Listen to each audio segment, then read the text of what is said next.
अस्सलाम वालेकुम वरहमतुल्लाहि वबरकातुहू। करीब शाम के 7 बजे होंगे। मोबाइल की घंटी बजी, उठाया तो उधर से रोने की आवाज़। मैंने चुप कर आया और पूछा कि भाभी जी आखिर हुआ क्या। उधर से आवाज़ आई, आप कहाँ हैं और कितनी देर में आ सकते हैं। मैंने कहा, आप परेशानी बताएं और भाई साहब कहाँ हैं और माँ किधर हैं, आखिर हुआ क्या है। लेकिन इधर से सिर्फ एक ही रट कि आप फ़ौरन आ जाइए।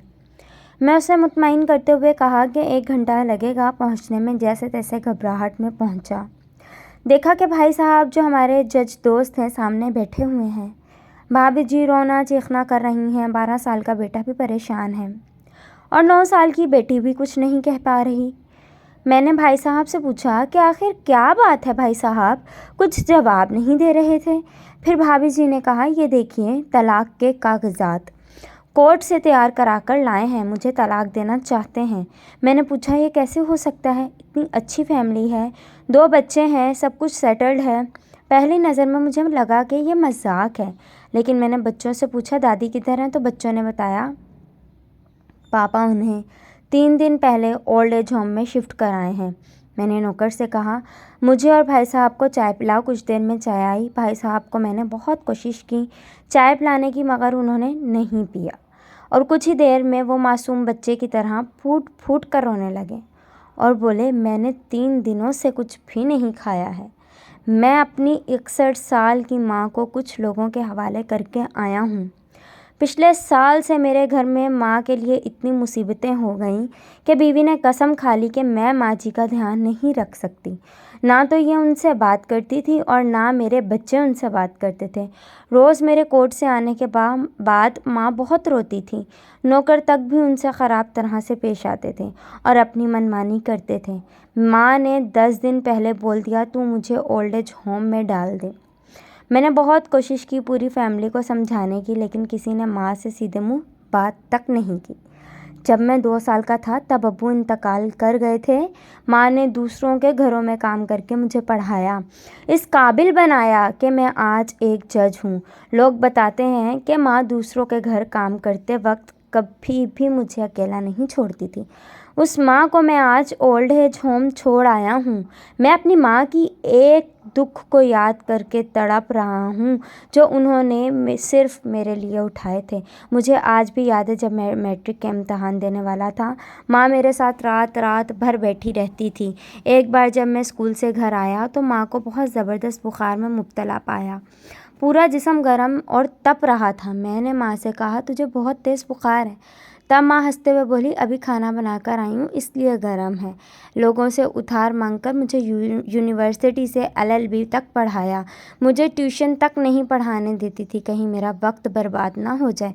कहते कहते रोने लगे और कहने लगे, जब ऐसी माँ के हम नहीं हो सके तो अपनी बीवी और बच्चों के क्या होंगे। हम जिनके जिस्म के टुकड़े हैं, आज हम उनको ऐसे लोगों के हवाले कर आए जो इनकी आदत, उनकी बीमारी, उनके बारे में कुछ भी नहीं जानते हैं।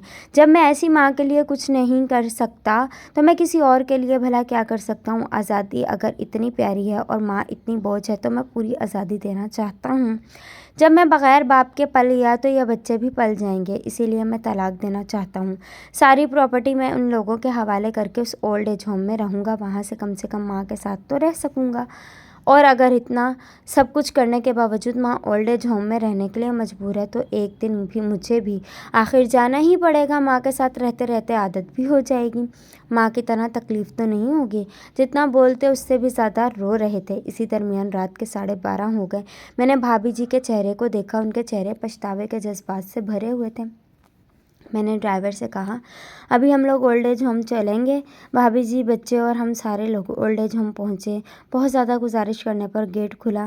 भाई साहब ने गेट कीपर के पैर पकड़ लिए, बोले, मेरी माँ है, मैं उसे लेने आया हूँ। चौकीदार ने पूछा, क्या करते हो साहब। भाई साहब ने कहा, मैं एक जज हूँ।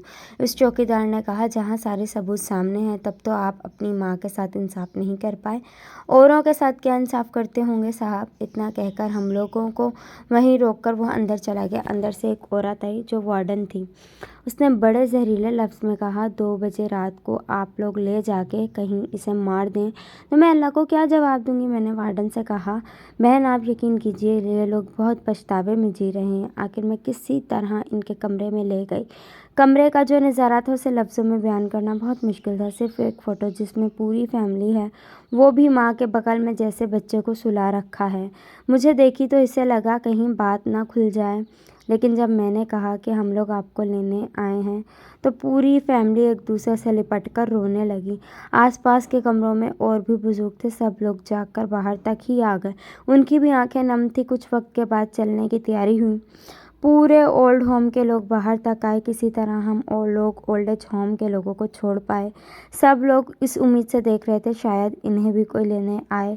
रास्ते भर बच्चे और भाभी जी तो चुपचाप रहे, मगर माँ और भाई साहब एक दूसरे के जज्बात को अपने पुराने रिश्ते पर बिठा रहे थे। घर आते आते करीब 3:45 हो गया।